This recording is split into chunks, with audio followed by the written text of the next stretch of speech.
right, thank you. Thank you for the assist. Calling to order this meeting of the Tax Committee for Tuesday, May 5th, 2026. The first item on our agenda is adoption of the minutes from April 30th.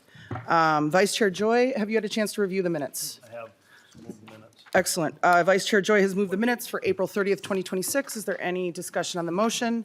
Not seeing any. All those in favor, please say aye. Aye. Any opposed, no. Motion carries. And the minutes for April 30th, 2026 are adopted. So thanks for being here, everyone. Today, we're going to continue our discussion on House File 4841, which is Representative Agbaje's bill on the ballpark, or on the HCMC issue. And we're not taking any official action today. We're continuing our conversation because we sort of got to a point at the end where folks still had questions. For your information, though, Representative Agbaje has an updated DE2, and it's in your packet. And so the House Research Summary is of the bill as it would be amended by the DE2 if we were doing that, which we're not. It's sort of here for informational purposes. So just so you guys know, that is there. So before, we're going to have Rep. Agbaje, and I'm not sure if Rep. Nadeau is here. He had joined us last time. And hopefully will again. Hi, Rep. Nadeau. Representative Nadeau and Agbaje have both been working a lot on this issue, and we really thank them for that. So what we're going to do is we're going to have them come up and have a member discussion. But first, we're going to hear from HCMC and just a little update. And kind of some of this will be review for this committee, and other parts of it have emerged because of questions that the hospital and the county have received from members or other folks who are interested in this topic. So with that, I'm going to turn it over to Ms. Young. And actually, Commissioner, should we call folks up in the order they're on my list? Okay, so maybe Ms. Young's here to do the PowerPoint. Commissioners Lundy and Conley have joined us today. Thank you so much, commissioners, for being with us. I think we heard from Commissioner Conley last time, so this time I think Commissioner Lundy is going to provide us a little bit of grounding, but Commissioner Conley is also here to answer any questions. Welcome to the committee, Commissioner. Thank you, Madam Chair, and thank you, Co-Chair Davids.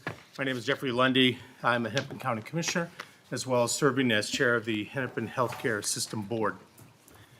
I want to thank Representative Agbaje, Representative Nadeau for their leadership, and committee members for your time that you put in understanding the financial needs and statewide impact of Hennepin Healthcare and its flagship hospital, HCMC. I know you care deeply about the future of our hospital. We appreciate every meeting, every conversation that we've had with our staff, our board and hospital staff, and your commitment to protecting our health system. Our system is unique both in its services and payer mix, and has been under significant financial stress over the last few years. There are structural pressures facing rural and urban hospitals across the country, but the crisis at HCMC is acute, pushing us to the financial brink. As a county commissioner, I can tell you that property taxes alone can no longer be the sole public investment in this critical health system. Hennepin County is committed to seeing this hospital succeed and have supported it with property tax dollars, both in our capital improvement plan and with direct support for uncompensated care, which totaled $38 million in 2025. Today, you'll hear from Dr. John Cumming, the hospital CEO. Then you'll hear from staff to walk through the hospital's financial needs, as well as their impact on the statewide healthcare workforce. At this time, Chair, Madam Chair, and Co-Chair, I'd like to turn over to Dr. John Cumming. Thank you very much, Commissioner, for your testimony. Welcome to the committee, Dr. Cummings. Please introduce yourself as you get started. Madam Chair, members of the committee, good morning. My name is John Cumming, and I am the Chief Executive Officer of Hennepin Healthcare System. I began my journey in healthcare in 1983 as a hospital corpsman in the United States Navy. I'm what they call a Mustang, an enlisted sailor that rose through the ranks of officer. I completed my service as a lieutenant commander in the Medical Corps. Overlapping that career, I first stepped foot on the campus of HCMC in 1991 as a medical student. I returned the following year as a surgical intern. I returned I completed my surgical residency and critical care fellowship at HCMC. I went on to serve many years as a trauma and critical care surgeon at HCMC. Those years were tough, tougher in some ways than my military career. I eventually took on leadership roles in the organization and nationally with the American College of Surgeons. I served as Vice President of Medical Affairs, President of the Medical Staff, and eventually as Chief Executive Officer in 2019 to 2020. Over the past 6 years, I have studied and lectured on the U.S. healthcare system at the University of St. Thomas Opus College of Business, and I am grateful for the opportunity to return to Hennepin Healthcare and serve during these challenging times in healthcare across our state and country. With 3 weeks on the job under my belt, my focus to date has been on the staff. There's a lot of anxiety amongst the staff about the current situation. They are worried about what is going to happen to not only the organization, but to them as well. I'm working to be visible across the departments and clinical spaces, communicating transparently and authentically to message that I believe there is a path forward for Hennepin Healthcare. The workforce is deeply committed to the mission. They are the heart of Hennepin Healthcare. If we lose these people and/or their spirit, we are in much greater trouble. Finally, I understand there is desire to compare Hennepin Healthcare to other organizations in the metro and outstate. In a recent hearing, a Department of Health economist recognized and articulated the incredible challenges in attempting that analysis. He mentioned that the almost unique complexities associated with billion-dollar-plus healthcare organizations. I think he said, at best, it was like comparing Honeycrisp to some other apple. I would say that it's like comparing Honeycrisp to some other fruit. Now consider the complexities of an academic urban safety net healthcare system that is Hennepin Healthcare. There is no other system like it in the region. If the goal is to have us look like other systems in the metro or outstate on paper, then we will lose the critical and unique asset that HCMC plays in the state and region. Its loss would produce significant challenges for the people of the state and the healthcare ecosystem. That would be a tragedy. I would like to thank all of you for your work on this complicated issue during this session. I want to thank our dedicated staff that have rallied to do everything they can to save HCMC. From the executive leadership to the nurses, techs, EMS, and all the staff throughout the organization who make it an exceptional place to receive care. Thank you. Thank you very much, Dr. Cumming. I see Jody Wentland is with us. Thank you. Please proceed and introduce yourself as you get started. Thank you, Madam Chair, Co-Chair Davids. My name is Jody Wentland, and I am the Hennepin County Administrator. As we have met with legislatures, many of you have asked how we got here. There are 2 factors to consider. The first is the acute cash crisis the hospital experienced at the beginning of the year. The second is the structural deficit the hospital faces and the looming Medicaid changes, which will be covered in more depth later in the presentation. As a public safety net hospital, HHS has long experienced structural financial imbalance and has required county property tax revenue to support its operation and capital needs. Not only is HHS a safety net hospital, it serves Minnesotans with the highest level of care for severely injured adults and children as a level 1 trauma center.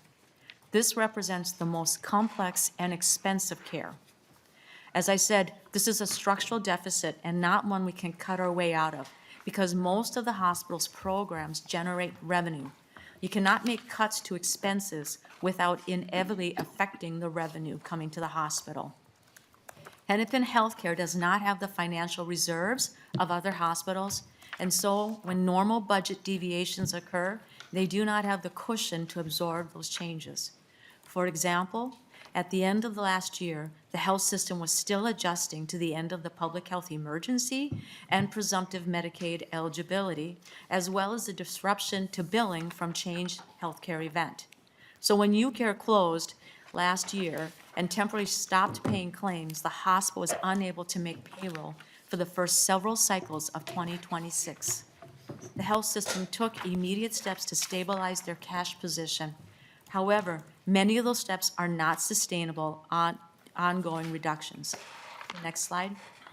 Moving to the next slide, you can see that HCMC has 1.3 times more public program patients compared to safety net hospital peers across the country, and 2.4 times more than Minnesota Metro peer health systems.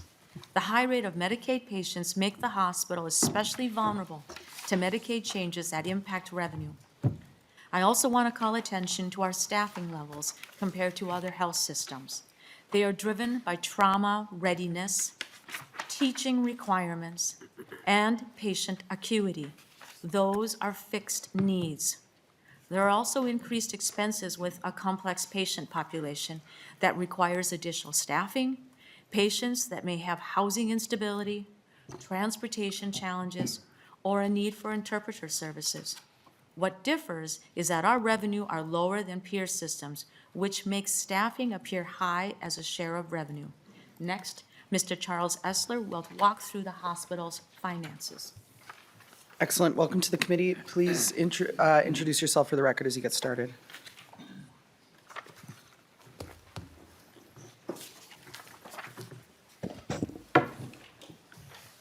Madam Chair, my name is Charles Essler. I'm the VP of Finance at HCMC.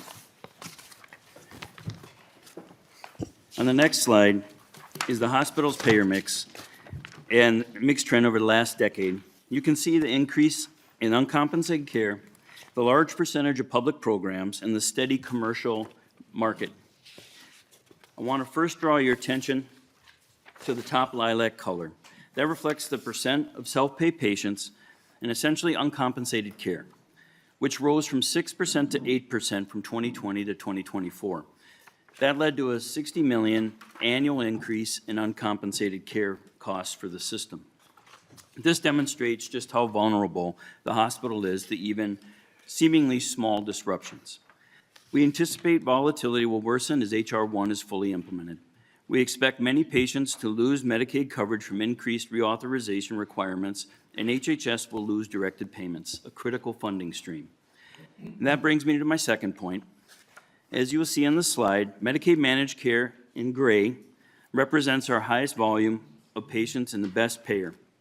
And the change in directed pay that is only available for this population will further hurt the hospital's finances. And this slide represents the increasing costs and decreasing revenues that the hospital faces now and in the future. These are the best estimates we have of the impact of the Medicaid changes of Hennepin Healthcare. There are projections developed using the Minnesota Hospital Association model and the estimates from DHS. We've applied Hennepin Healthcare charges as a portion of the Minnesota Medicaid program to develop this estimate. The bottom three sections of the chart represent structural operating deficits we face. Uncompensated care is in yellow, needed equipment purchases in blue, and inflationary pressures in green. We face these even without H.R. 1 reductions. These are conservative estimates. Inflation for labor and medical supplies could exceed revenue growth by more than 2%. Our inflationary increases on costs typically range from 5 to 8%, while the reimbursements only increase 1 to 2%. So 2% represents a low-end estimate. Equipment purchases to replace medical, IT infrastructure, equipment is estimated to be $50 million annually for the hospital of this size. A shortage of cash has hampered our ability to make these purchases in recent years. The impacts of these delays in investments in equipment and technology, like patient software, forces manual workarounds and impacts in the revenue cycle performance. Savings from delayed spending shows up as higher operating costs, and it impacts patient care delivery. The top two purple sections represent the impact of H.R. 1. The dark purple represents the phase out of the directed payments, which are enhanced Medicaid rate and the hospital's best payer. HR 1 will phase out directed payments starting in 2028, but the impacts of Medicaid changes will begin right away in 2027. The light purple represents the impact of the anticipated Medicaid disenrollment. With our Medicaid managed care population, the impact of the drop in rate from average commercial to Medicare will be significant. As this reflects, HHS has operational challenges even before the impacts of HR 1. The sales tax will provide sustainable funding needed to give us time to plan strategically and implement efficiencies for the looming Medicaid cuts. In the next slide, this chart shows the uncompensated care across the entire state. Shown in yellow, the uncompensated care is increasing for all health systems across the state. HHS's uncompensated care rates and trends track with the uncompensated care of Minnesota hospitals, and we have on average represent about 20% of the total statewide, which is the blue portion of the graph. While patient volumes increased at the end of the public health emergency, we also saw patients shift out of public programs and increasing numbers of low-income Minnesotans becoming uninsured or underinsured. In March of this year, MDH reported the numbers of uninsured Minnesotans have sharply increased in recent years. A quick definition about what is included in uncompensated care. This is the umbrella term for charity plus bad debt. These are financial categorizations based on income. Charity care status reduces patients' financial responsibility based upon income. At HCMC, we consider patients making below 300% of the federal poverty level to be eligible for charity care. That's roughly $97,000 for a family of 4. Bad debt derives from patients who are not eligible for charity care because they are over the 300% threshold, and they have a patient responsibility that they are expected to pay but do not. These individuals go through the regular collection process. More Minnesotans are being uninsured means more patients qualifying for charity care because they are lower income, and more patients have bad debt, which means they're not paying their bills. The problem is not unique in Minnesota. Hospitals across the nation are also dealing with increase in uncompensated care, with reports of a 32% increase since 2022. It is clear that the increasing uncompensated care is a state and national problem facing rural and urban hospitals alike. However, HCMC is acute in its unique payer mix and the role that it serves in the statewide ecosystem. Quickly, HHS is continuously making operational changes to maximize productivity and focus on our core mission in order to be financially viable. We consistently do the hard work of analyzing services, coordinating with the greater healthcare community to provide specialty care, and also to deliver quality care to the patients. We don't have the luxury to sit still in a constantly changing regulatory environment with limited resources. This slide is a reflection of the ongoing efforts and accelerated work we've done in order to be continuing to improve efficiency and effectiveness. The initiatives are shown in 4 main categories, from temporary cash mitigation efforts we had to undertake at the beginning of the year to immediately stabilize our cash flow, to ongoing revenue and accounts receivable work, to cost containment efforts. Sustainable revenue now would give HHS the runway to implement items to achieve the savings and revenue goals in an organized and strategic manner, including making investments in the technology needed to improve processes. It would also give the staff and patients at HHS the needed security to recruit, retain, and plan so that the organization will be thriving in the future and continue to be a great place to learn medicine, to receive care, and to provide exceptional care without exception. And I will turn it back over to Ms. Wendland. Thank you very much. Go Madam ahead, Chair. Ms. Wetland. I'll move quickly through these slides because these are quite a few, but I'm happy to revisit any if there's questions. The HHS campus covers more than 4 million square feet, about 8 city blocks, and requires ongoing repairs to mechanical, electrical, and building systems, including 25 to 30 million budgeted just to keep the buildings functioning. Much of the campus is aging, with some buildings over 100 years old, which make them more expensive to maintain as systems fall into disrepair. The county owns the capital assets, as you can see, and as you can see, has invested hundreds of millions of dollars into hospital infrastructure. As the campus continues to age and asset preservation costs increase, it becomes more cost-effective to consider a new building to provide efficient and effective care. In the last 16 months, HHS has experienced over 80 catastrophic events, like a broken pipe or an HVAC failure that is significant enough that our in-house staff are unable to repair on their own. Emergency maintenance is expensive and adds challenges to provide patient care, impacting the ability of the hospital to utilize the effective spaces until repairs can be made. Over the next 5 years, we've identified $310 to $375 million in infrastructure needs. This includes $25 to $30 million for asset preservation, $125 million to replace an aging and flood-prone parking ramp, space modifications to meet current code, and ongoing emergency repairs. I won't go through every detail on this slide, but it highlights the areas where the physical space at the hospital is limiting the ability for services to be delivered more efficiently, or where the hospital is missing out on revenue because the physical space for some service lines isn't sized appropriately to fully meet the demand for services. Spaces marked good and poor in the third column do not correlate to the quality of care patients receive, but rather to the size of the rooms and the department relative to the role in the hospital. This analysis was done by a design firm that was specifically chosen because of their operational understanding of how hospitals best operate. As discussed in previous hearings, the 1% sales tax would provide the sufficient revenue needed to replacing the aging facilities with a new building that will be less expensive to maintain at current industry standards with current technology. The same design firm estimated the new building to cost about $1.3 billion, with another $331 million in related projects to maximize the productivity of the organization's physical space and set HHS up for future operational success and sustainability. To finish, I'll turn it to Dr. Nate Scott. Welcome back to the committee. Please introduce yourself as you get started. Thank you, Madam Chair, Co-Chair Davids. I'm Nate Scott. I'm an emergency physician and the Vice President of Hospital and Acute Care Services at Hennepin Healthcare.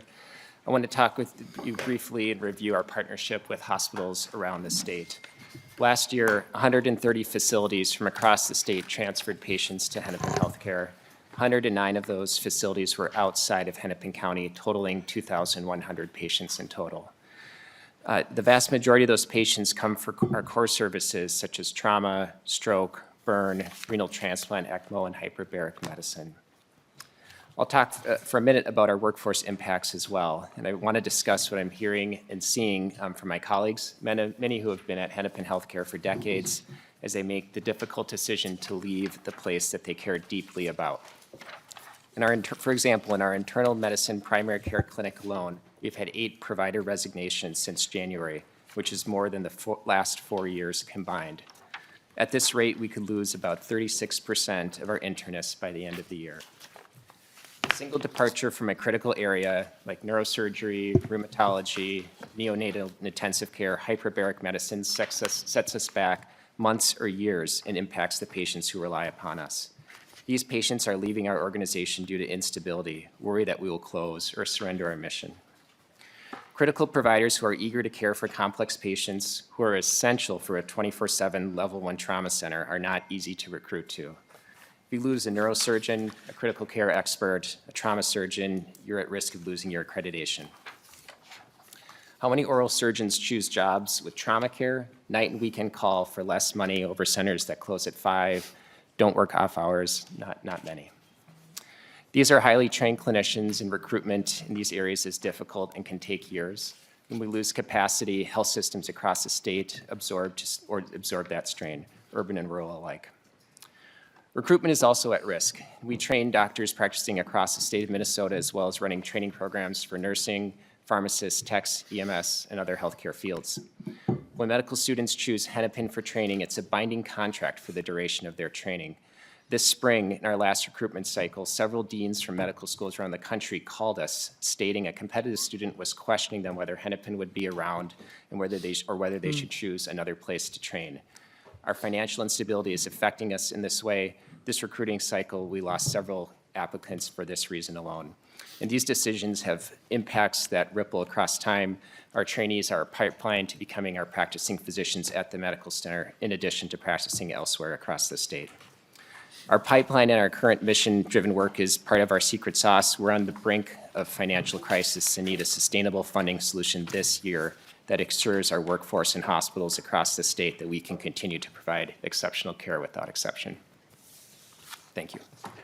Thank you very much for your testimony, Dr. Scott. So that's the end of the presentation. Rep. Agbaje, did you want to go up? And Rep. Nadeau, you're welcome to come up, or it's up to you if you'd like to come to the table for the conversation. I'm really thankful that we talked a lot about HCMC's staff during this presentation.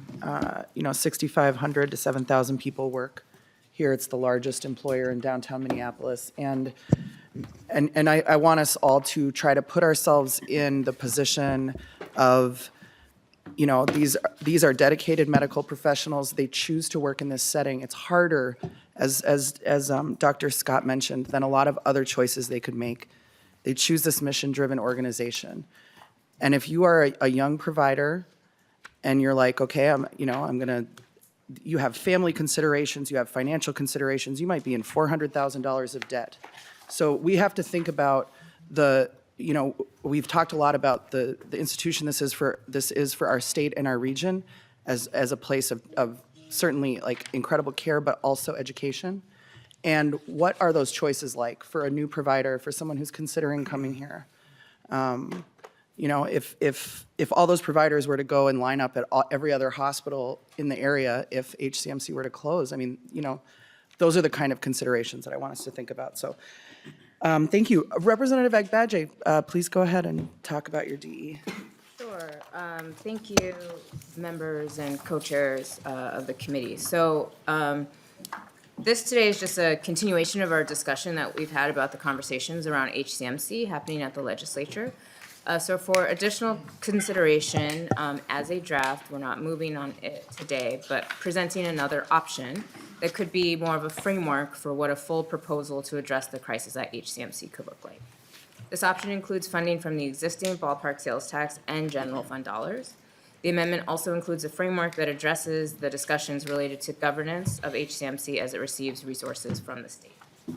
So basically, as a walkthrough for this amendment, it includes funding for the sales tax at a 0.75% that raises about $253 million if it had been in place this year.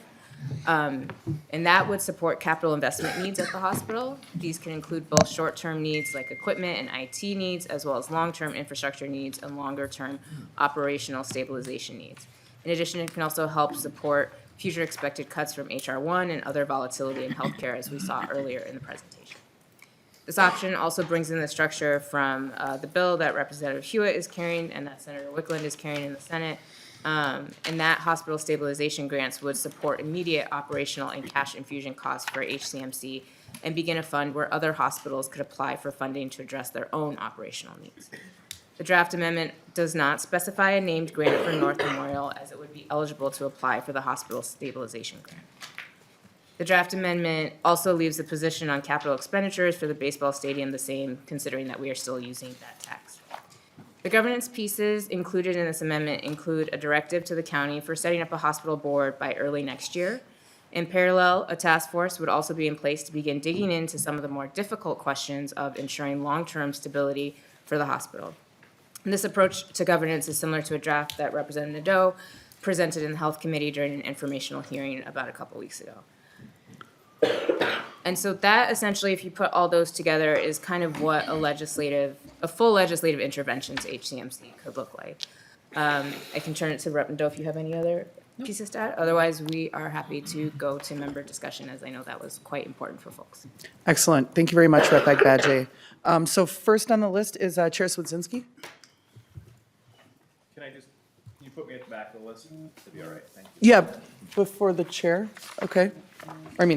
We'll go to David's last, obviously. Representative Robbins? Thank you, Madam Chair. Thank you for continuing to work on this. I've been in meetings with both of you, and I know you're working very hard, and I appreciate it. So I have a couple questions. And first, and also if Commissioner Lundy could come back, I have a question for him. So first, I do appreciate that you're scaling back the 1%.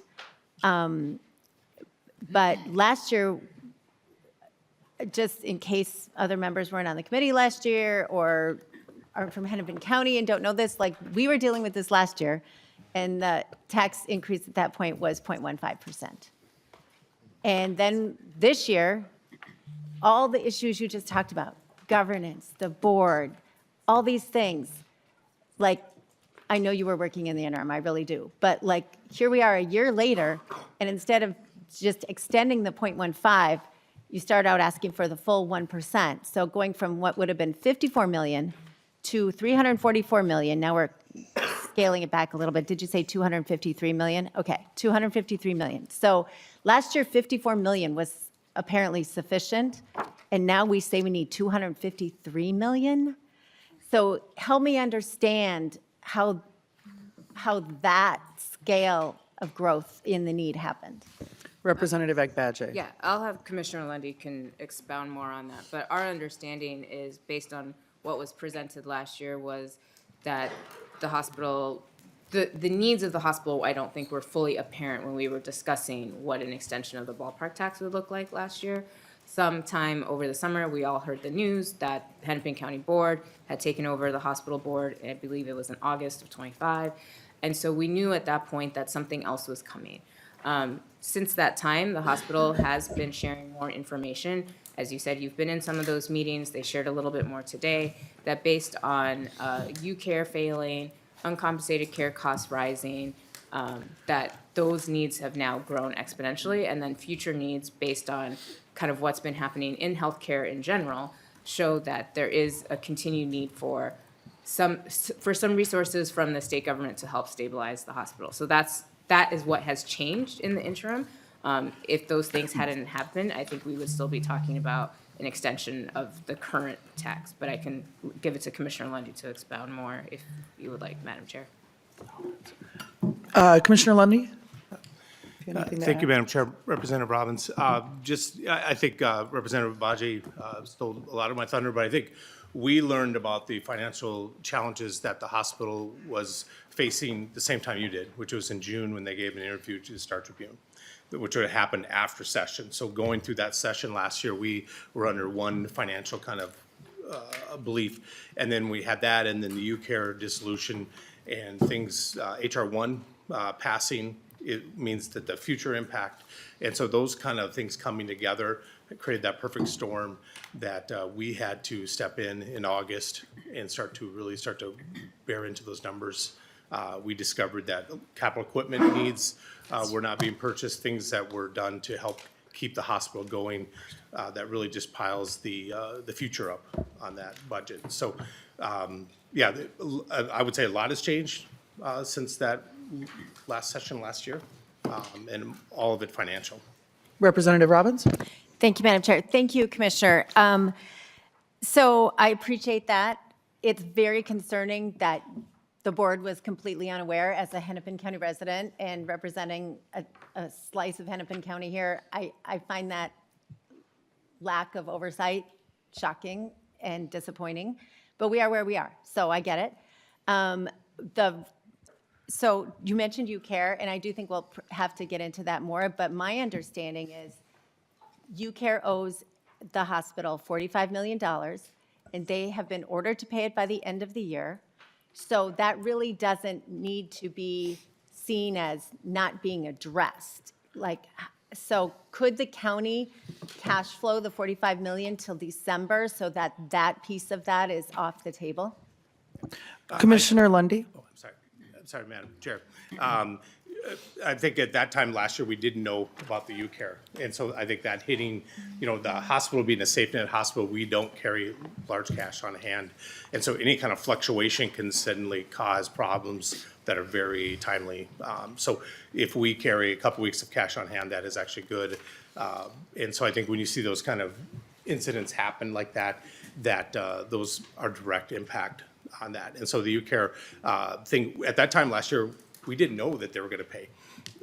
All we knew at that time is that they were not going to pay us. And so we joined a lawsuit actually with other providers to get in line for that money. So that is relatively for us new news. But right now we are focused on making sure that every 2 weeks payroll is met. We are continuing to do that responsibility. We are continuing to put money into the system in many different ways to just bridge it. So to your question, that hasn't been discussed, and it'd be improper for me to make a commitment on the $45 million for UCare. Representative Robbins? Thank you. Well, that does get to my larger point, though, that you and I have discussed multiple times, including 2 days ago or over the weekend and today. I've been asking for a budget of how the hospital is going to spend what used to be $344 million, and now it looks like might be $253 million. I've been asking for it for weeks. How you account for that $45 million and many other things matters as we make this decision. And all of these documents in our packet today still do not provide a budget for how you're spending this money. And so I've asked you privately, I'm asking you publicly, when are we going to see a budget for how you plan to spend the money?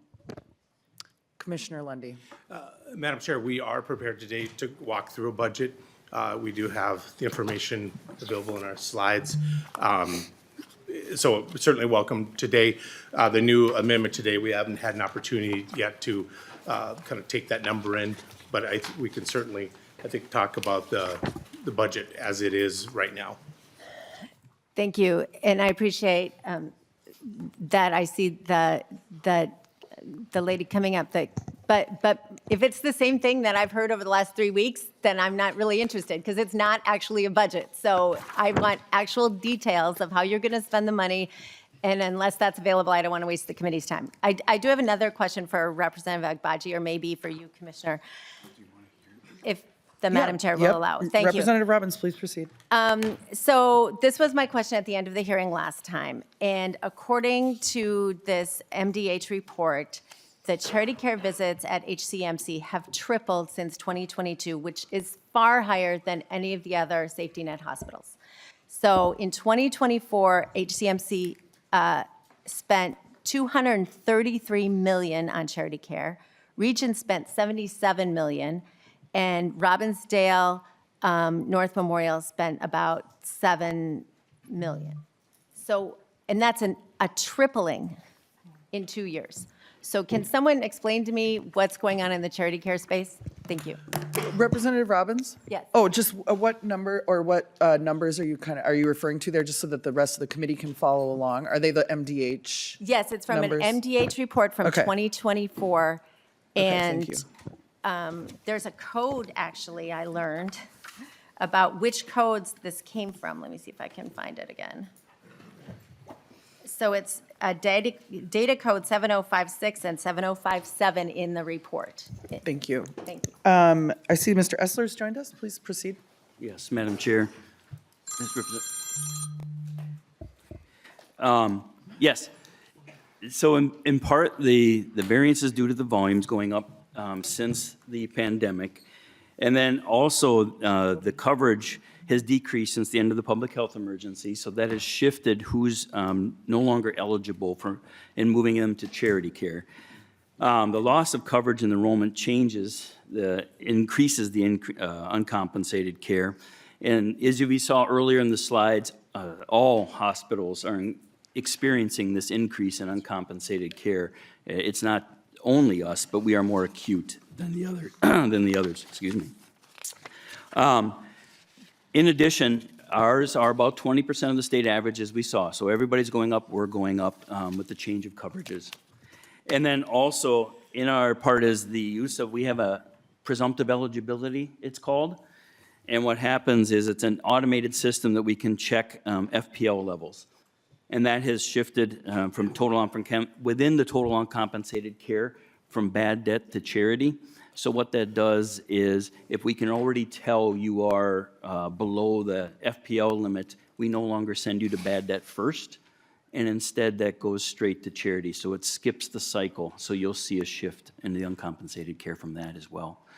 And then the 73% of that charity care, when you look at it, has originated directly from either the emergency room or labor and delivery. So both of those have had an impact on either direct or indirect in forming that number. Representative, Madam Chair, is that? Thank you. We also have Mr. Gildemeister, whose numbers these are. Unfortunately, he's out of town, but he's online. So I wonder if he can just contextualize the numbers a little bit for us. Has there been sort of a disproportionate increase in the charity care that can't be explained kind of by the sort of overall trend, and then also this switch to kind of how you sort people based on their income level, so whether they're above or below that 300% of federal poverty that Mr. Esler talked about. So if Mr. Gildemeister can hear us, please proceed and just introduce yourself for the record as you get started. Madam Chair, can you hear me? Yes, we've got you. Thank you so much for joining us. Excellent, thank you. And I don't know if I have a particularly stable internet connection, so I apologize if you can't see a video. Madam Chair, for the record, my name is Stefan Gildemeister. I direct the Health Economics Program at the Department of Health. Madam Chair, to your question, we have limited insight into the composition of charity care at hospitals. Essentially, what we have access to is the information that is submitted by hospitals to MDH, separating uncompensated care into charity care and bad debt. As you may recall, we also distinguish between charity care and bad debt by looking at insurance status. But that is sort of the detailed information that we have available to us.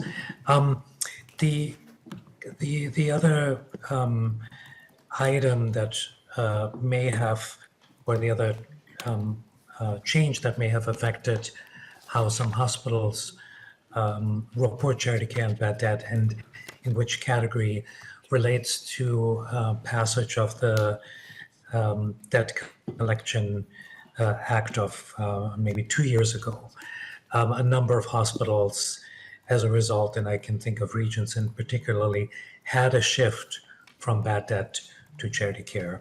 But what happened on the ground is something that we unfortunately don't currently have insight into.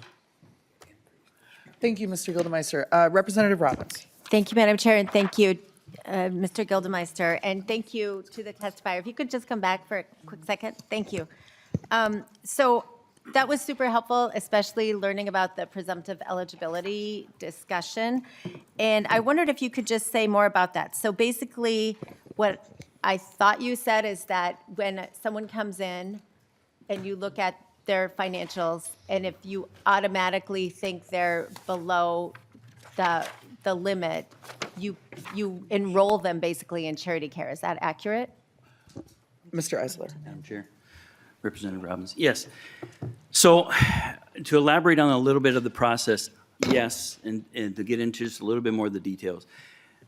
If they have met with a financial counselor and we can do that work, we can, but otherwise it would go to, they get their normal self-pay statement. So you get 4 statements on a 30-day cycle. So you would get 4 statements, and if there is, you don't pay, and you are about to go automatically after the 4th statement of I'm paying, you would go to a collection agency to follow up. But now what we do is before we send it to the collection center, we use a third-party vendor to ping to see your federal poverty limit. And then it comes back and we can tell that you are below, we don't send it to the agency. So first you have self-pay, expectation to pay, or if you've met with a counselor and we can determine through the submitted paperwork your financial status. Representative Robbins. Thank you. So can you quantify how that has changed, how much of your patient population goes automatically into charity care versus trying to pay or collect it? Mr. Isler. Madam Chair, Representative, off the top of my head, I don't. Directionally, I can say it has seen a shift. So our total uncompensated care is the same. So uncompensated being bad debt plus charity. So the difference is the shift of the bucket. And I think in the last few years, we have seen a shift more to charity, I'll say out of the gate or directly, versus waiting until it comes back from an agency, which typically can take years. Representative Robbins. Thank you. That's really helpful, and I appreciate the conversation. I have one last question, if you'll indulge me. Of course, Representative Robbins. Thank you.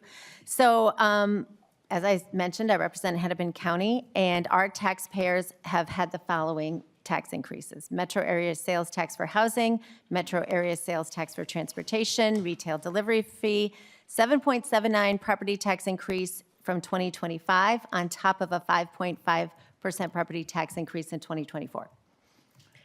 Last year, when we were having all these conversations, I looked at the numbers from the transit tax, and there's a lot of money in there. And so I proposed we take 0.15 from the transit tax and dedicate that to the hospital. So we don't need to have a tax increase on our residents to deal with this. And I personally still think that's a good idea. And I just wondered, is there any way, rather than another tax increase, we could use some of these existing tax increases we just put on and take percentages of those to help provide stability for the hospital? Because taxpayers cannot afford this. And Hennepin County taxpayers are struggling mightily just to stay in their homes, just to make ends meet. And so I just wondered, have you looked at those options similar or that I proposed last year? And can that still be part of the solution, if not the entire solution? But could that help us reduce what we're dealing with here? Representative Agbaje, or I don't know if that's, it's sort of like a statement. We're like not that's going to what make that's what you'd HCMC like to take that do. one on. Yeah, I think that's definitely a question for one of the reps. Yeah. Representative can start. Yeah, I'll take it. Yes, I mean there's a number of things that we're looking at. We could, that metro-wide transportation tax right now, it's got almost 700 million sitting in there. We could tap into, if the legislature decided to do this, we could tap into that. And in order to generate $200 million, we would end up grabbing about 35% of the unspent amount. It would still leave the county 17% intact. This would be, just on the Met Council side. So yes, of course, that is an option. I've looked at options using the hospital surcharge, using those as a justification for the statewide investment, which could put, $250 million. So yes, we are looking at all of those options that we think, and hopefully we're going to be able to find something that works for all of us. Thank you. Representative Agbaje. Yeah, I would just say, similar along those lines, we have been looking kind of under every stone, right, of where we could find funding to support HCMC and blending them together so we can take pressure off a ballpark sales tax, right, that was originally proposed. So I think all of those ideas are taking their time with all the people who are involved in these discussions and figuring out what will end up being the best one. And I'm hopeful that before the end of session, we'll actually have a final plan that we can present in front of people. Thank you. Thank you, Madam Chair. I want to thank you for the time, and I want to thank you for bringing them back. I think this discussion is so important, and I really appreciate it. Thank you both. Thank you, Representative Robbins. Representative Hollins. Thank you, Madam Chair. Yeah, and thank you for the conversation. I feel like I learn something new every time you guys come. So first of all, I'm going to say, obviously, I very much support saving HCMC. It is incredibly important. And maybe this is a dumb question. I am wondering how stable, how consistent is the funding that we would get from the ballpark tax? Like, as we look at the projections that were shown to us, like, how do we know that over time we're going to be able to count on that revenue. Representative Agbaje. Thank you, Madam Chair. Thank you, Representative Hollins. Yeah, I mean, I think, you know, all taxes have some innate volatility to them. I think sales tax, while it is, you know, I think we've had many conversations in this committee about how it's sort of regressive and it, you know, falls sometimes on the poorest of people. But one of the things about it is that it actually does touch everyone in the area where the sales tax is being imposed. And because almost everyone buys something or uses some type of service, it does have an inherent stability in it that we can count on it for a longer period of time to be a sustainable revenue source for the hospital or for anything else that we would want to do with it. So I do hope that as these conversations continue, that some version of a sales tax could be part of that solution in order to allow long-term sustainability revenue line for the hospital. Representative Hollins. Thank you, Madam Chair. Yeah, and I see what you're saying about that, and I certainly feel some sort of way about the fact that this is falling solely on Hennepin County individuals as opposed to the entire state, when the entire state benefits from HCMC. My secondary question is probably not for you all as much as it is for the administrators of HCMC. I'm wondering, as we move forward with this, if we're able to get something across the line and get this done, sort of what prevents this from happening again? What prevents a hospital from coming back in 3 years and saying, well, we've grown, or there's been inflation, or, you know, I mean, in my experience, when things expand with financing, the need grows with it, right? And I'm wondering, how do we make sure that we're stable and that we're supporting this for the long term? And what sort of measures are going into the administration of HCMC to try to recoup those costs in a more traditional sense, so that whatever solution we come up with is an actual fix and that we're not back here in 5 years? I see Ms. Wentland coming up. Yes. Or Representative Agbaje. Yeah, I mean, I think, you know, part of that, you know, Ms. Wetland can continue coming up, but I think part of that is also the fact that we do want to have this task force that will look deeply into the finances, the structure, the governance, you know, the model of HCMC in order to make sure that it can stay on a sustainable, stable financial footing and continue to provide that healthcare service for everyone in the state. But also, I hope too that we'll also stick to its mission of being a public safety net hospital. And with that, I'll turn it to Ms. Wetland for. Ms. Wentland. Madam Chair, Representative. So as we have been looking at the hospital and looking at what the immediate acute need is and what that long-term plan, there are multiple factors. One, the hospital, because of the structural deficit, needs some level of ongoing sustainable funding to support it, to maintain that public safety net system, level 1 trauma, adult and children. Secondly, the hospital is currently sitting in 8 square blocks. It is not efficient as we look at healthcare. So there are efficiencies. We have looked at it, and there are ways to have a much more efficient, leaner system in providing services, and that will help them with their revenue generation and reducing expenses. The current infrastructure is very expensive to maintain. And third, as Representative Agbaje said, there's a broader need and a broader conversation around healthcare. HHS alone will not be able to address what that broader issue of the rising cost of health care, and that conversation actually needs to be at a state-led table for that conversation to determine what is the space for HHS and the delivery services, what are the space for other healthcare systems, how do we reduce duplication and really strengthen the entire healthcare system. But it will need all 3 points for us to not come back in, hopefully in a crisis situation. Thank you. Representative Joy. Thank you, Madam Chair. And I got a couple questions. I don't know, probably the commissioner or the administrator, either or. We heard that it's a medical professionals, probably a lot of licensing people, careers starting out. What has the staff, I mean, what's it like to staff it? Is it always struggling to keep it staffed with 6,500 to 7,000? I guess that's my first question. Welcome back to the committee, Dr. Scott. I can speak for the physicians and advanced practice providers most directly. Historically, we have done well with retention. Part of that, as I spoke about, is a big source of our providers is our training programs, as it is for many hospitals that have training programs, and we're similar in that way. And so the attrition that we're seeing this year, we're updating it day by day, week by week as we go, but it's clearly at least double across the board what we've seen in previous years, and in certain areas, like I'd mentioned before, it might be triple or quadruple. Representative Joy. Thank you, Madam Chair.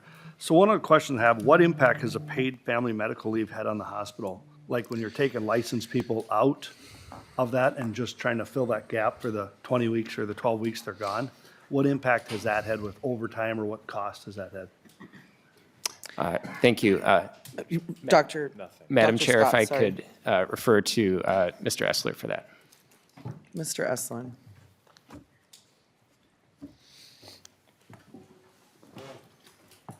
Madam Chair, Representative.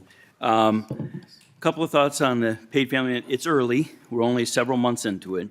But we are, of course, seeing that there is an impact of people being gone for an extended period of time, which we have impacts for looking at overtime, contract labor, those kind of things to make sure we have coverage.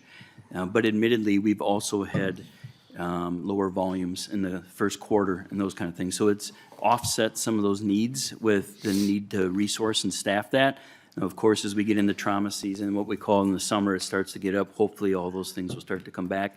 We really probably need more time, at least a year, because of the lag, to see what the real impact is. I don't know if that answers the question. Representative Joy, if we could, I mean, I know you guys want to do this, but if we could just kind of, we have a bunch more members to get to. If we could try to keep it kind of on the bill, that would be great. Thank you. Sure. Thank you, Madam Chair. And so one of the questions, I guess, we're asking for a huge increase here of money. And obviously, to the bill, the paid family leave does affect the financials part of this, I believe, I would say. So my question would be, how many employees have you seen out on paid family leave? Madam Chair? Mr. Essler. I do not have that number off the top of my head. I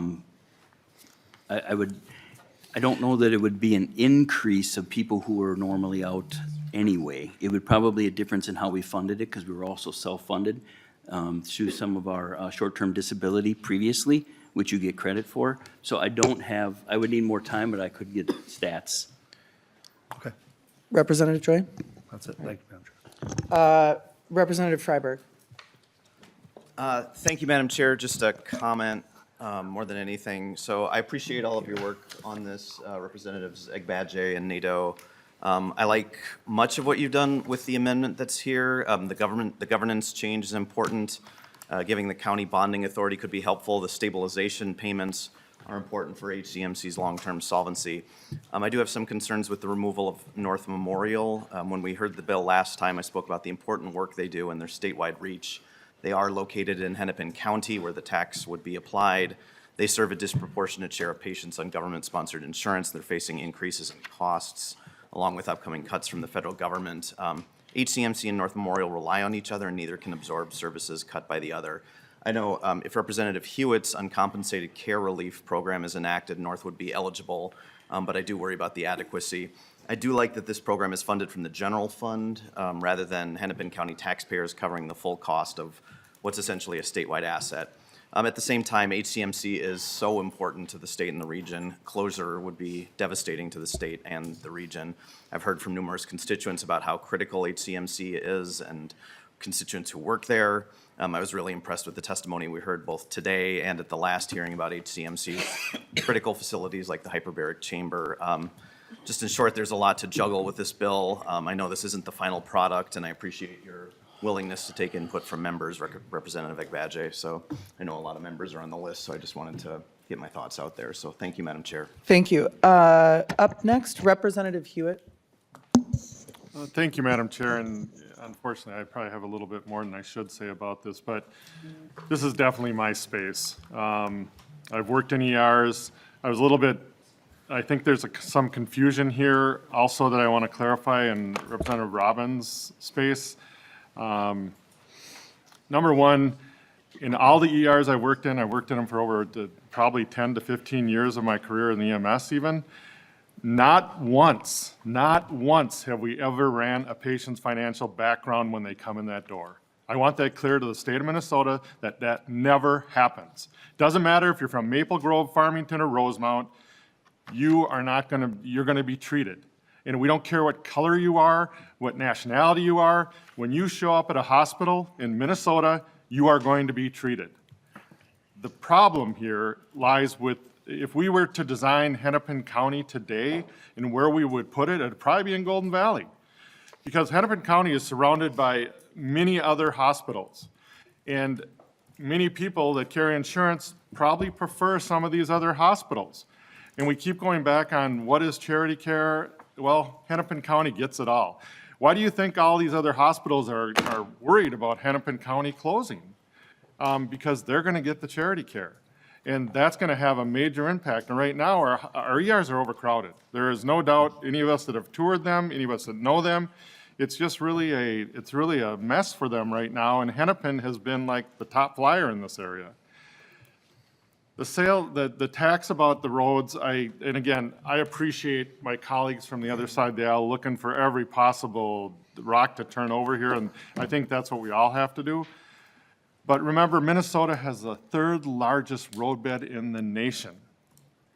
And to take away any transportation money, well, then we're taking it here, and 2 years later, we'll be having road closures like they did in Wisconsin. And I get that these are areas, I mean, it's kind of a standing joke in EMS that Minnesota is very much a, here, hold my beer state and watch me. Because that's the way we choose to live our lives in somewhat a risky pattern. We go snowmobiling, we go fishing, we go water skiing in everybody's district. And it's a good thing we have Hennepin County because it doesn't matter. And don't think that those outstate, Greater Minnesota hospitals, including some of our level ones, don't transport down to, I've transported people out of some of our really high intense level ones in Greater Minnesota to Hennepin County. Because that's what they are. They're not a safety net, they're the big cushion that you see stunt people fall on because they're gonna get them. And the other question I have here that the other hospitals do well, like North Memorial or even Regions in this case and other level ones, I don't know, we haven't heard a lot about the rehabilitation services at Hennepin, but I would imagine a lot of these patients that they have a younger population of patients that usually run off their parents' insurance or don't have insurance, period. And rehabilitation is one of the, I don't want to say money makers, but one of the stabilization factors for many of our trauma hospitals because these patients, that's basically the other side of that. So I don't know much about that as far as Hennepin. We haven't heard much about it, but they really do our core services. And again, this is going to be an ongoing discussion. Like my Hennepin County friends here, I really don't like to see a sales tax because this is a state asset. The state will become, I hope, will become an investor in this because we all need it. We need it. I mean, our grandchildren will need it. So I guess I'm a little emotional over that, but thank you, Chair, for your diligence here and letting me go on a rant. All right, thank you. Up next, Representative Joachim. Thank you, Madam Chair. And actually, my question is around staffing again, or just maybe some clarification about what you're seeing already with somebody from HCMC with the concerns about the future of the hospital and its stability. Dr. Scott, I see, is coming back up. Thank you, Dr. Scott. Thank you, Madam Chair. From what I heard you say, you're looking at possibly losing upwards of 30% of some of your advanced practice providers and even accreditation because of the instability of what might happen by the time we leave this building in a few weeks? Dr. Scott. Yeah, if I'm hearing just maybe to speak a little bit more about some of the points I made earlier. Yes, I said about 30% in our internal medicine area was a specific area where we're seeing turnover. And I'll just, for some of our subspecialties, trauma surgery, neurosurgery, interventional radiology, these are groups of 3, 4, 5, 6 people. This isn't, groups of 50 people. So even a single person, immediately puts us at risk for having continuous coverage, which we need to have to be able to treat people effectively, and also is a requirement for us by the entity that certifies level 1 trauma centers, which is the American College of Surgeons. Representative Joachim. Thank you, Madam Chair. And can you remind me too, what percentage of the doctors in Minnesota through our programs do you train? Dr. Scott. Yeah, I don't have that talking point right in front of me, but it's around 30 to 50%, if I'm recalling correctly. Representative Joachim. Thank you, Madam Chair. And I'll just close with a comment about how important this is, not just for the physicians that we have working in our state, but the ones that are aspiring out there. My daughter is a doctor, and she asked me to share her story. She, while she was in her undergrad, did an internship as a research intern at HCMC. That program not only inspired her to be a doctor, but helped her get into medical school. So we're not just talking about the doctors we have right now in Minnesota, we're talking about all those out there that are looking to be doctors that need a hospital like HCMC to inspire them. So thank you. Thank you. Representative Swedzinski, you ready? I am. Thank you, Madam Chair. I Oh, appreciate thank it. goodness. And just a question to the Hennepin County folks. Kind of looking at, just as you're coming for revenue, potentially from the state or sales tax revenue, kind of what major steps have you guys taken at the county from running the hospital for cost, recovering financially or, stabilizing operations? So kind of what have you done as far as dollar for dollar? How much have you reduced operating expenses at the hospital? Thank you. Slide 8 kind of talks about stabilization initiatives and actions taken. I'm seeing that Ms. Wentland's coming up. Please proceed, Ms. Wentland. Madam Chair, thank you. First, for clarification, in regards to the role with the county and the hospital, the county does not run the hospital. The hospital is an independent subsidiary and running the hospital. The county's role in the steps we've taken is actually to provide support through uncompensated care. So over the last number of years, uncompensated cares with actually an increase in property tax in 2025 of $10 million because of the rising uncompensated care. The county also has a role of supporting the hospital around facilities and providing facility preservation and capital improvements. We are always at the table in partnership with the hospital to deliver services wherever possible and where we can step in to support patients. But that's our role. Sounds good. Thank you. Representative Swedzinski. Sounds good. So would you estimate that it is about $10 million per year is put on property taxes for uncompensated care, or is that just a portion of it? Yes. It's earlier in the presentation, they said 38, and then Yep. there's the $15 million that Hennepin County property taxpayers paid for kind of durable equipment investments last year.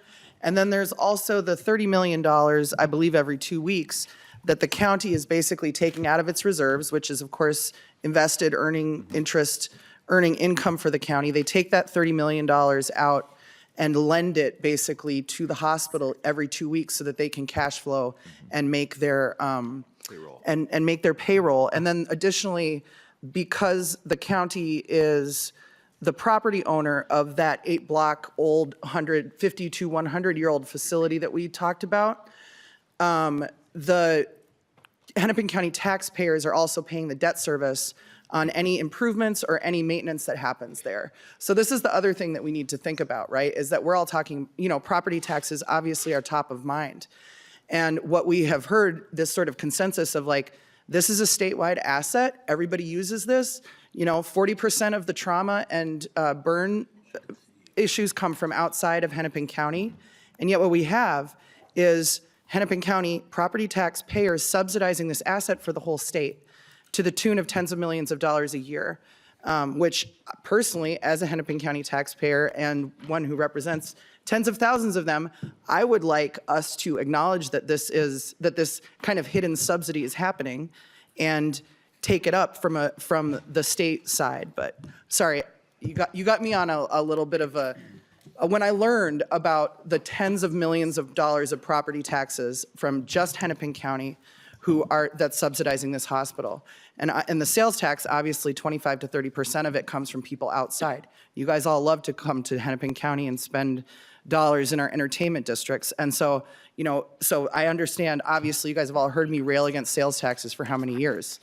Not my favorite thing. But when you talk about, is it going to be, the bills are getting paid, but they happen to be being put on my property taxes and Representative Agbaje and Nadeau and Robbins and a lot of our residents' property taxes right now. So, Representative Swedzinski, or I don't know if we needed to go to Ms. Wentland. Thank you, Madam Chair. I would never question the chair on that. You can speak whenever you want, Madam Chair. You know that. And maybe the CEO would be a good person for the next question that I have. Thank you. Dr. Cummings is coming up. Thank you, Doctor. And just a question kind of from a closing versus conversation standpoint. So we heard about like staff retention, people leaving. One of the issues that would probably drive that is the whole idea of just actually threatening to close. And, one of the questions that I have for you is why would you, like how many folks from a cost perspective, a cost driver, labor is a big part of that. Why would you threaten to close before looking at major layoffs first when it comes to one of the testifiers before said, hey, one of the things we can be looking at is duplicative care. So what areas, we've heard a lot about the hyperchamber or burn victim unit.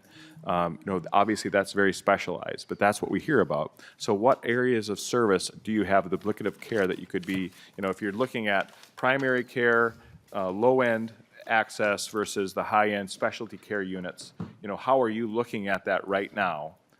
If you're going to prioritize staff, prioritize services when it comes to who would be first and when it comes to cost savings? I don't know if it came up in the presentation, but they have laid off 100 people. They have closed 100 beds. That's a pretty significant layoff, obviously, to those individuals. But Dr. Cumming, I'll let you answer the question. Madam Chair, Representative, thank you very much for the question. It's actually kind of a two-part question. So the first part, you talked about the communication that there was initially as the process. And again, the one thing, I was following this very, very closely, but obviously this precedes my time. There has been, again, number of challenges in the organization, and including at the chief executive level. I think I am the 5th CEO in a year. But again, I'm well-versed on what was going on. I care deeply about the organization, and I was following very, very closely what was happening. The communication around potential closure and the impact that had across the organization was significant. I believe that it was probably the right thing to do, however, at the time, because it really lit a signal fire for everyone that there were real significant challenges, and that eventuality was actually looming for the organization. So, and I believe that communicating around the really dire circumstances financially facing the organization have brought us all together. I mean, here we are having the conversation. Thank goodness for that, because I'm telling you, if we didn't sound the alarm and suddenly just decided we can't continue any longer, I think that would be, again, a tragedy. So that part of it, again, I'm dealing with the unintended consequences of that, but I understand them. And I understand the people. I worked there for 30 years, right? I know many of the staff. They are deeply committed. But they also have family members, right? They have a mortgage. They have other bills. They have children that they're trying to clothe and put through school, et cetera. They have to make personal choices that are very, very difficult about, well, gosh, is the organization that I care deeply about and work for going to close? And do I need to look elsewhere so that I can at least ensure the safety and well-being of my family? Those are really difficult decisions. And I'll tell you, in the organization, a lot of people are engaging in that line of thought. We're having significant retention challenges. I just recently learned that 2 of our department chiefs, these are leaders in the organization of major departments, have resigned. So that, you know, we have, again, big issues around that. And I'm working incredibly hard on trying to stabilize that aspect. The second part of your question, Madam okay. Chair? Yeah, if you could, we do have a couple members on the list, Oh, so. sorry.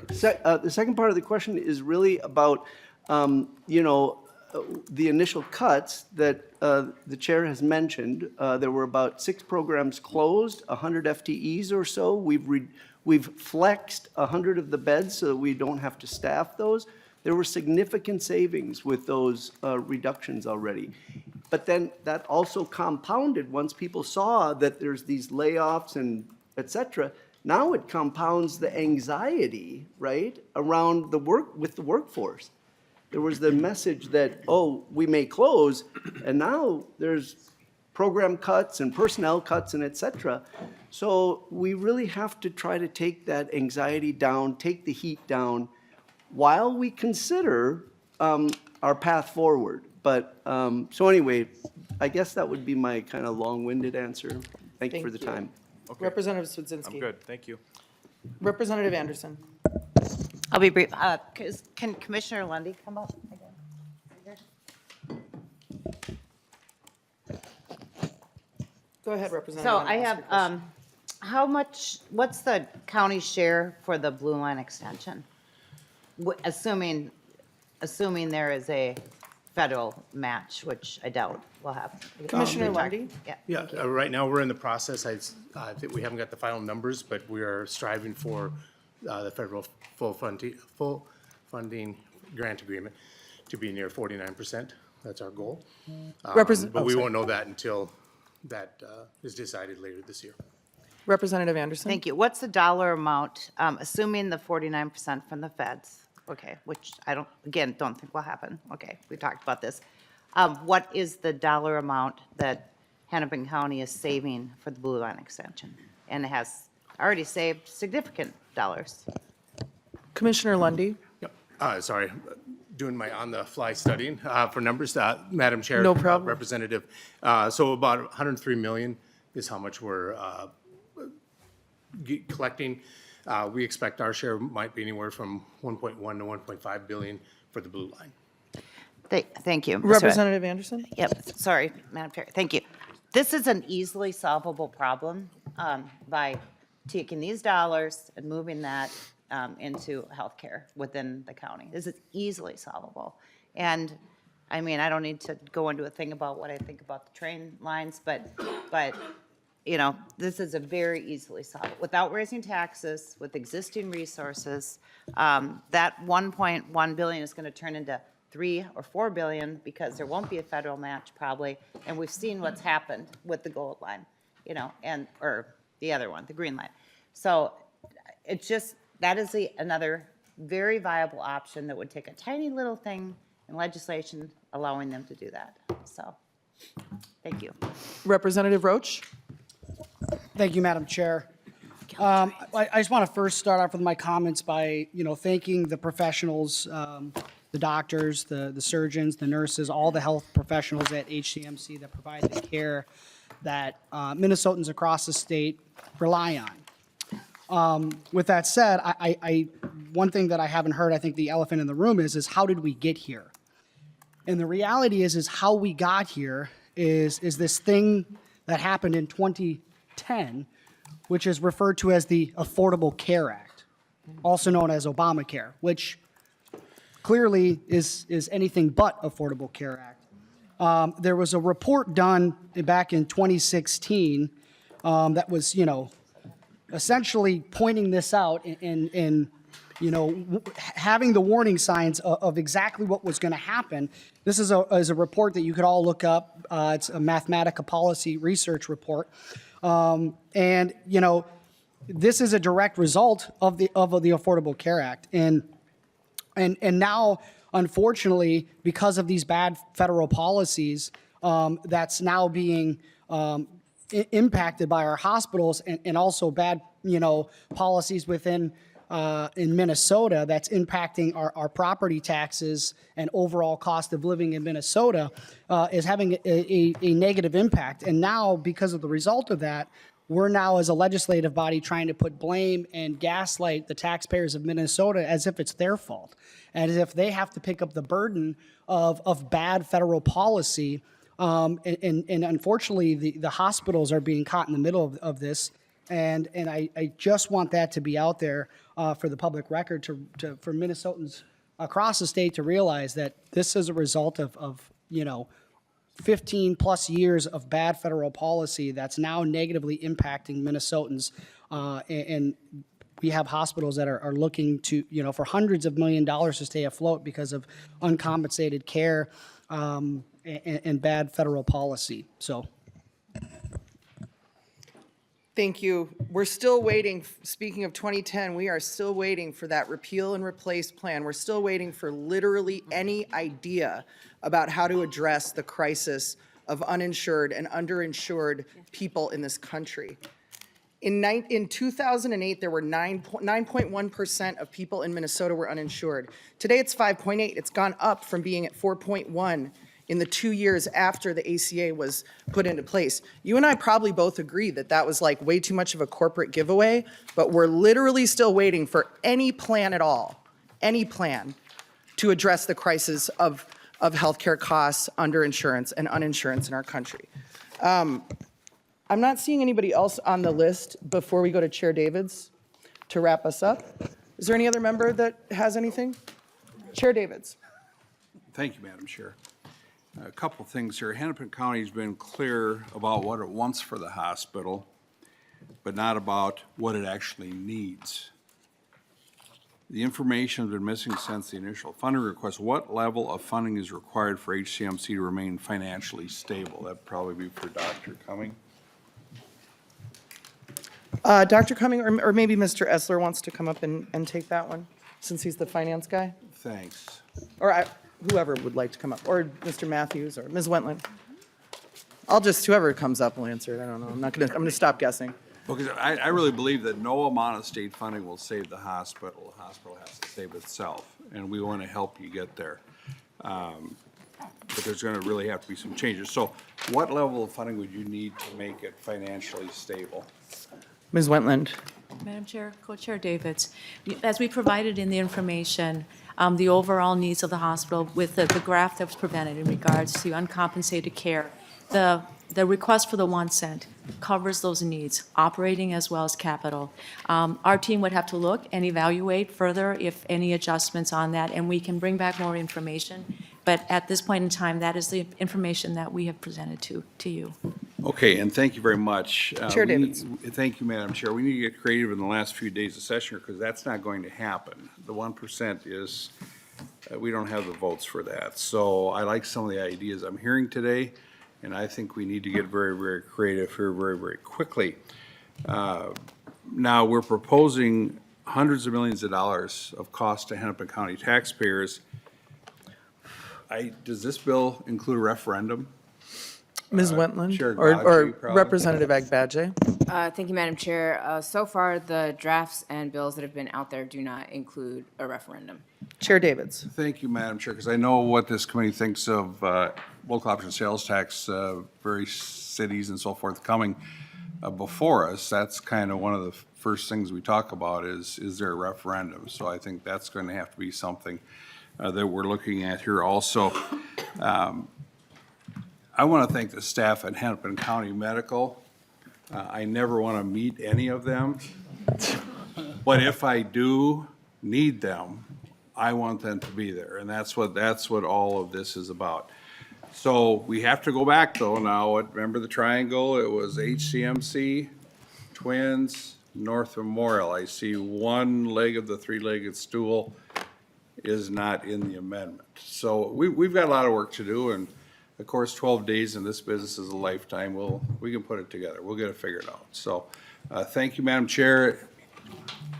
Thank you, Mr. Chair. Yeah, and I thank you so much for holding this meeting, very, very important meeting today. And because I think we made some progress, and there'll be groups working on these things for the next 12 days. But we're going to, I know you'll be heartbroken, but we're canceling tomorrow's meeting. As my mother, God rest her soul, taught me, Gregory, sometimes you just have to live with disappointment. Thank you so much, Chair Davids. Thank you, Madam Chair. This Good might, meeting. good meeting. This might be our last time coming together unless, you know, something happens and we're back in here doing something. Sorry, that was very cryptic. Taxes, I'm not going to be like, it's the last meeting, it's taxes, like, who knows, right? As the chair likes to say, the situation is fluid. But just in case we're not back here, just on behalf of the chair and myself, I just want to say thank you to our amazing staff. Our pages for this year have been Ciara Eichten and Tristan Soar. Thank you so much for organizing all the documents, keeping us on track.